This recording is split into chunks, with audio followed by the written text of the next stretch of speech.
ভালোবাসার সম্পর্কের এক করুণ পরিণতির খবর জানালেন ছোট পর্দার অভিনেতা জাহির আলভী। সামাজিক যোগাযোগ মাধ্যমে দেওয়া এক পোস্টে তিনি জানিয়েছেন তার স্ত্রী আফরা ইবনাত খান ইকরা আত্মহত্যা করেছেন। মঙ্গলবার দুপুরে রাজধানীর মিরপুর DOHS এলাকার বাসায় এ ঘটনা ঘটে বলে জানান আলভী। স্ত্রীর মৃত্যুর খবর নিশ্চিত করে তিনি লিখেছেন, আজ দুপুরে মিরপুর DOHS এর বাসায় আমার স্ত্রী ইকরা আত্মহত্যা করেছে।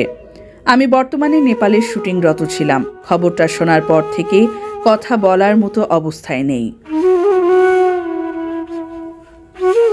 তিনি আরও লেখেন, আমি বুঝতে পারছি না আমাদের সন্তান আর আমার কথা না ভেবে সে কেন এভাবে চলে গেল। জানা যায় 2010 সালের 9 নভেম্বর ভালোবেসে ইকরাকে বিয়ে করেন আলভী। তাদের দাম্পত্য জীবনে রিজিক নামের একটি পুত্র সন্তান রয়েছে। শুভাকাঙ্ক্ষী ও গণমাধ্যম কর্মীদের উদ্দেশ্যে আলভী অনুরোধ করে বলেন, আমাকে একটু সময় দিন। আমি দ্রুত ঢাকা ফেরার চেষ্টা করছি, ফিরে সবার সঙ্গে কথা বলবো।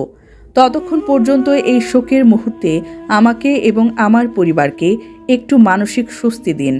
আমাদের সন্তানের ভবিষ্যতের কথা ভেবে হলেও দয়া করে কোনো বিভ্রান্তিকর তথ্য ছড়াবেন না। সবাই আমার ইকরার জন্য দোয়া করবেন।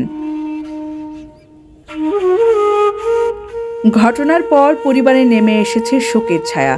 এ বিষয়ে আইন শৃঙ্খলা রক্ষাকারী বাহিনীর পক্ষ থেকে বিস্তারিত তথ্য তাৎক্ষণিকভাবে পাওয়া যায়নি।